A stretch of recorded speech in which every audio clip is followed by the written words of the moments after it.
स्वागत है आप सभी का कोरल ड्रा की 8वीं क्लास में। कोरल ड्रा की पिछली क्लास के अंदर हमने इन सभी टूल्स के बारे में सीख लिया है। अगर आप कोरल ड्रा की सभी क्लास देखना चाहते हैं तो इस वीडियो के नीचे डिस्क्रिप्शन बॉक्स में लिंक मिल जाएगा या फिर आप चैनल पे जाकर के प्लेलिस्ट चेक कर सकते हैं। आज हम जो है इसके बाद जितने भी टूल हैं उसके बारे में सीखेंगे। इसके बाद अगला टूल है स्मार्ट ड्राइंग टूल। इस टूल का इस्तेमाल करके आप कोई भी ऑब्जेक्ट बना सकते हो, जैसे कि रेक्टेंगल बनाना हो या फिर वर्ग बनाना हो या फिर किसी भी तरह का शेप बनाना हो या फिर किसी भी तरह का आउटलाइन बनानी हो। वो सारे काम जो है आप स्मार्ट ड्राइंग टूल से कर सकते हो। इसे सिलेक्ट करने के लिए आप इस पर क्लिक करिएगा या फिर कीबोर्ड से एस बटन भी दबा दोगे, तभी भी जो है ये टूल सिलेक्ट हो जाता है। इसके बाद जो है ये आपका माउस पॉइंटर कुछ ऐसा बन जाएगा। आप जो कुछ भी बनाना चाहते हो आपको पेंसिल की तरह इस जगह पर या फिर जहां पर भी आप बनाना चाहते हो ड्रॉ करना होता है। एग्जाम्पल के लिए अगर मुझे त्रिभुज बनाना है तो मैं इस तरह से जो है माउस का लेफ्ट क्लिक करके इस तरह से जो है बना करके बता दूंगा। ऑटोमेटिक स्मार्ट तरीके से जो है ये त्रिभुज बना करके मुझे दे देगा।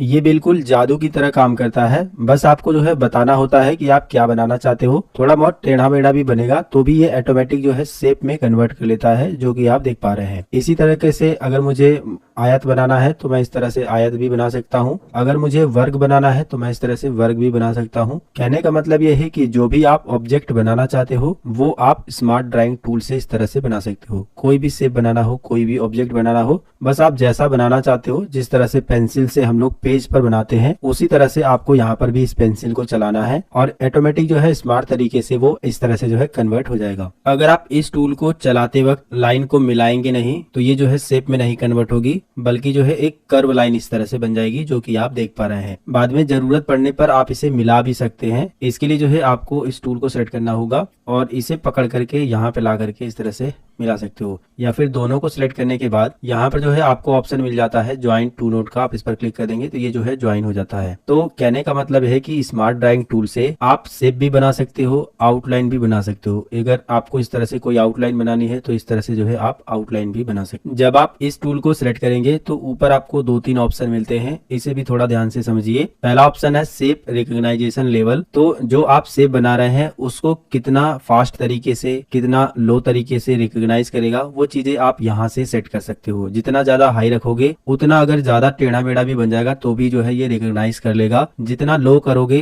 तो अगर टेढ़ा मेढ़ा रहेगा तो वो इसको जल्दी रिकॉग्नाइज नहीं कर पाएगा। तो इसमें आपको हमेशा मीडियम रखना है, काफी अच्छे तरीके से काम करता है। बाकी आप एक एक करके इनमें से भी चेक कर लीजिएगा। इसमें जो अगला ऑप्शन है स्मार्ट स्मूथिंग लेवल, तो जो आप ये चीजें बना रहे हो कितना स्मूथ करेगा वो चीजें आप यहाँ से सेट कर सकते हो। ठीक है, स्मूथ का मतलब ये है कि जैसे मैंने बनाया तो ऐसे है, लेकिन छोड़ने के बाद देखिएगा ये स्मूथ कर दिया है। ठीक है, तो ये चीजें जो लेवल सेट करने का ऑप्शन है वो आप यहाँ से कर सकते हो। हाई करोगे तो ज्यादा स्मूथ करेगा और लो करोगे तो थोड़ा कम करेगा। इसे भी आप एक एक करके चेक कर लीजिएगा। इसके बाद जो अगला ऑप्शन है हेयर लाइन का, इसका मतलब यह है कि ये जो आउटलाइन है उसकी मोटाई आप जो है यहाँ से कम या ज्यादा कर सकते हैं। जैसे कि अगर हम जो है इतना कर लेते हैं तो उतनी मोटी हो जाएगी, जो कि आप देख पा रहे हैं आउटलाइन जो है काफी ज्यादा मोटी हो गई है। इसी तरह से आप यहाँ से जो है इसकी हेयर लाइन यानी कि आउटलाइन को कम या ज्यादा कर सकते हो। ठीक है, इसके बाद जो अगला टूल है रेक्टेंगल टूल। इस टूल का इस्तेमाल करके आप रेक्टेंगल बना सकते हो और कोई भी वर्ग बना सकते हो यानी कि स्क्वायर, और वो बनाने के बाद आप उसको दूसरे शेप के आकार में भी चेंज कर सकते हो, जिसके लिए आपको इस पर क्लिक करना होगा। आप इस टूल को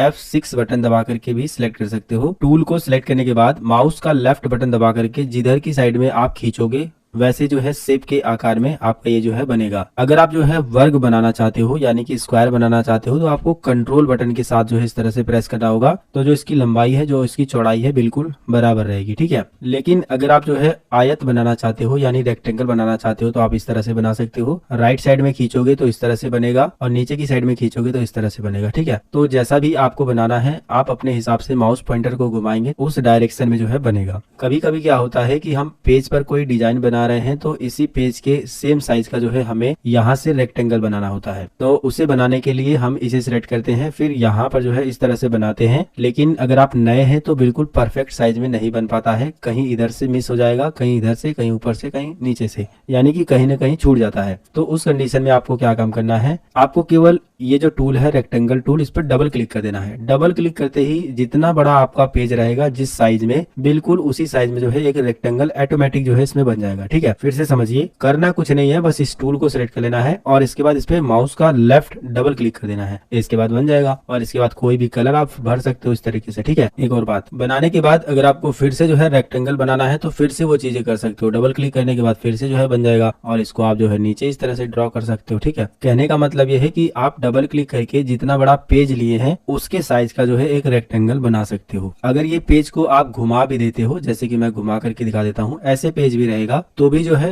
जितना बड़ा आपका पेज है उसी साइज में जो है डबल क्लिक करने पे रेक्टेंगल ऑटोमेटिक बन जाता है, जो कि आप देख रहे हैं बन गया है। इसी के अंदर जो है अगला टूल है 3 पॉइंट रेक्टेंगल टूल। इस टूल का इस्तेमाल करके भी आप रेक्टेंगल बना सकते हो, लेकिन इसे इस्तेमाल करने का जो तरीका है वो थोड़ा सा अलग है, बड़े ध्यान से समझिएगा। आप इस पर क्लिक करेंगे, एक बार आपको यहाँ पर क्लिक करके इस तरह से माउस का लेफ्ट क्लिक करके लाइन बनानी है, फिर माउस को छोड़ देना है। अब आप जिधर अपने माउस पॉइंटर को ले जाएंगे उसी एंगल में जो है आपका रेक्टेंगल जो है बनेगा, जो कि आप देख पा रहे हैं, ठीक है। इस तरह से बन जाएगा। अब आप सोच रहे होंगे कि जब हम इस टूल से भी बना सकते हैं और इसके अंदर जो रेक्टेंगल टूल है इससे भी बना सकते हैं तो दोनों के देने की क्या जरूरत है। तो मैं आपको बता दूं कि इससे जो है आप थोड़ा अलग टाइप का भी बना सकते हो। मैं आपको बना करके दिखा देता हूँ। इसे सिलेक्ट करिएगा, मैं यहाँ पर क्लिक करता हूँ और मुझे इस तरह से तिरछा बनाना है, तो तिरछा आप इस टूल का इस्तेमाल करके बना सकते हो। देखिए मैं इस तरह से बना पा रहा हूँ, ठीक है। इसी तरह से अगर मुझे इस एंगल में बनाना है तो मैं यहाँ पर क्लिक करके माउस का लेफ्ट क्लिक करके खींच लूंगा, फिर इसके बाद जो है माउस का लेफ्ट क्लिक छोड़ के ऊपर की साइड में ड्रॉ करूंगा तो इस तरह से बनेगा, नीचे की साइड में ड्रॉ करूंगा तो इस तरह से बनेगा।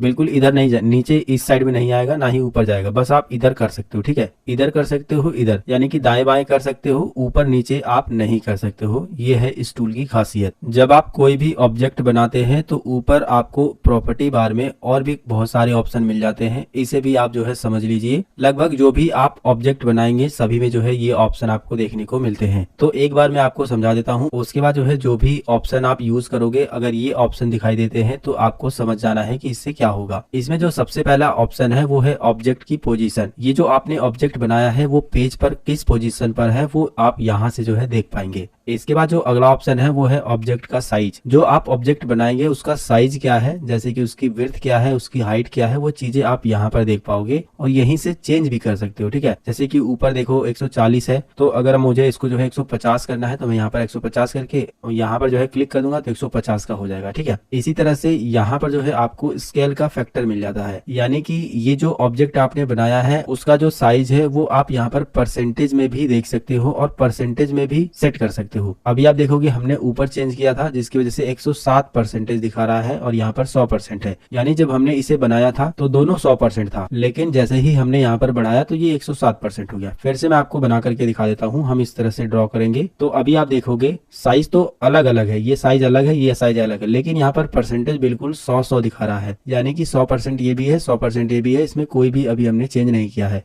लेकिन अगर हम जो है इसको थोड़ा सा चेंज कर देते हैं, इसकी हाइट को थोड़ा सा बढ़ा देते हैं तो देखिए इसका परसेंटेज भी बढ़ गया है। तो यहाँ से जो है आप परसेंटेज में भी स्केल फैक्टर को चेक कर सकते हो, उसको बढ़ा घटा सकते हो, परसेंटेज में भी इसका साइज को जो है कम या ज्यादा कर सकते हो। इसी के बगल में जो है आपको एक और ऑप्शन मिल जाता है लॉक का। इस पर क्लिक कर दोगे तो रेशियो जो है लॉक हो जाएगा। अगर आप एक को चेंज करोगे तो दोनों जो है एक बराबर चेंज होगा। मैं आपको दिखा देता हूँ। इसे डिलीट करते हैं, हम इस पर जो है इस तरह से बना लेते हैं। अभी हम जो है इसको लॉक कर देते हैं। लॉक करने के बाद अगर मैं जो है इसका साइज यहाँ से बढ़ाता हूँ तो नीचे वाला ऑटोमेटिक बढ़ जाएगा। 125 हम ऊपर वाले को कर देते हैं तो देखिए नीचे वाला भी 125 हो रहा है। तो ये जो लॉक वाला रेशियो है, अगर ये लॉक रहेगा, अभी देखिए लॉक है, तो आप एक साइज को बढ़ाओगे तो दोनों का जो साइज है, हाइट और विड्थ दोनों जो है एक साथ बढ़ेगी। लेकिन ये अगर अनलॉक रहेगा इस तरह से तो आप किसी एक एरिया का जो साइज है उसको बढ़ा सकते हो, जैसे कि हाइट बढ़ानी हो या फिर विड्थ बढ़ानी हो तो वो चीजें आप यहाँ से केवल एक को बढ़ा सकते हो और दोनों को एक साथ बढ़ाना है तो आप इसे लॉक कर दीजिएगा, ठीक है। इसी में जो अगला ऑप्शन है वो है एंगल ऑफ रोटेशन। आप इस ऑप्शन का इस्तेमाल करके इसको रोटेट कर सकते हो, यानी कि घुमा सकते हो। जितने भी एंगल पे आप घुमाना चाहते हो वो एंगल आपको यहाँ पर टाइप करना होता है। जैसे कि मैं 45 एंगल पे घुमाना चाहता हूँ तो मैंने 45 टाइप किया,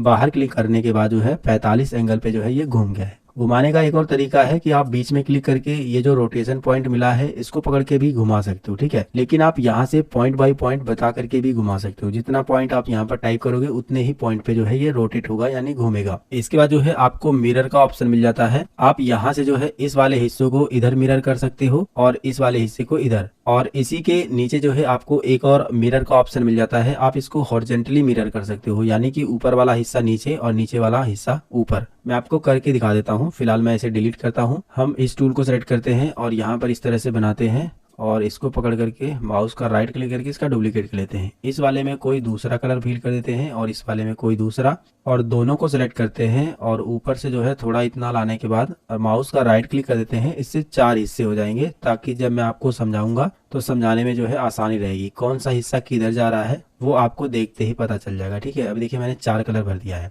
अब चारों को मैं सिलेक्ट कर लेता हूँ। यहाँ से अभी जो है हम इसे ग्रुप कर देते हैं। इनके बारे में भी समझेंगे, ये आगे आपको देखने को मिलेंगे। फिलहाल मैं इसके बारे में समझाऊंगा। कंट्रोल जी से भी आप ग्रुप कर सकते हो या फिर इस पर क्लिक करके भी। ठीक है, अब देखिए ये एक हो गया है। जब आप इस ऑब्जेक्ट को सिलेक्ट करोगे तो यहाँ पर देखिए मिरर का ऑप्शन मिल गया। ठीक है, अगर आप इस पर क्लिक करोगे तो ऊपर वाला हिस्सा नीचे मिरर हो जाएगा और नीचे वाला ऊपर, जो कि आप देख पा रहे हैं। ठीक है, और इस वाले ऑप्शन पर क्लिक करोगे तो दाएं बाएं मिरर होता है। ठीक है, जो कि आप देख पा रहे हैं दाएं बाएं मिरर हो रहा है ना, तो ये होता है मिरर करने का काम। इसके बाद जो ये वाला ऑप्शन है और ये जो ऑप्शन है, इन दोनों ऑप्शन का इस्तेमाल करके ये जो कॉर्नर है इनको आप राउंड कर सकते हो। अभी आप देखोगे ये राउंड नहीं है, लेकिन जैसे ही आप इसे सिलेक्ट करोगे और यहाँ पर जितना आपको राउंड करना है वो आप टाइप कर सकते हो।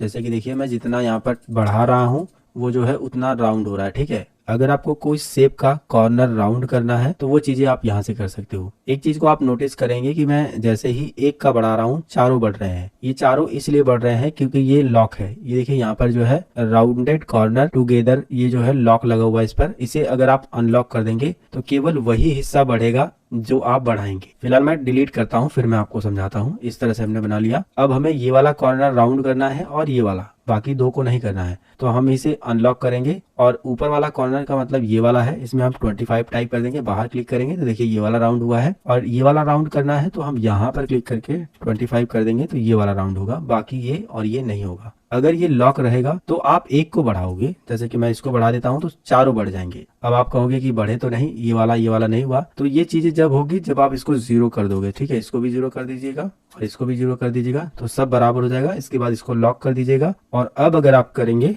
तो जो है चारों होगा, जो कि आप देख पा रहे हैं। ठीक है, मेरे ख्याल से ये चीजें आपको समझ आ गई। इसके बाद जो अगला ऑप्शन है वो है रैप पैराग्राफ का। तो जब आप पैराग्राफ लिखोगे तब ये काम में आता है। तो जब हम टेक्स्ट टूल का इस्तेमाल करेंगे तो इसके बारे में समझ लेंगे। इसके बाद जो अगला ऑप्शन है वो है आउटलाइन का। तो जो भी आप ऑब्जेक्ट बना रहे हैं उसकी आउटलाइन जो है आप यहाँ से मोटा कर सकते हैं या फिर पतला कर सकते हैं। जितना ज्यादा करोगे उतना मोटा बनेगा, जो कि आप देख पा रहे हैं, और जितना कम करोगे उतना पतला बनेगा। यहाँ पर जो है 8.4 दिया है, लेकिन अगर आपको इससे ज्यादा करना है तो आपको यहाँ पर टाइप करना होता है। जैसे कि मुझे 10 करना है तो मैंने यहाँ पर टाइप कर दिया, तो 10 के हिसाब से हुआ। ठीक है, इसके बाद जो अगला ऑप्शन है वो है कन्वर्ट टू कर्व का, जिसके बारे में हम लोग बात कर चुके हैं पिछली वीडियो में। इसके बाद अगला टूल है इलिप्स टूल। इस टूल का इस्तेमाल करके आप सर्कल बना सकते हो। इसके अलावा और भी बहुत सारे ऑब्जेक्ट आप सर्कल बना करके उसके अंदर से कट करके भी बना सकते हो। तो ये बहुत ही काम का टूल है। फिलहाल इसको यूज करने के लिए आप इस पर क्लिक करिएगा या फिर F7 बटन से भी आप इसको सेलेक्ट कर सकते हैं। अभी अगर आप जो है माउस का लेफ्ट क्लिक करके इस तरह से ड्रैग करोगे तो देखिए अंडे आकार का सर्कल बन गया है, जो कि आप देख पा रहे हैं। और अगर आप नीचे की साइड में ड्रैग करेंगे तो इस तरह से बनेगा।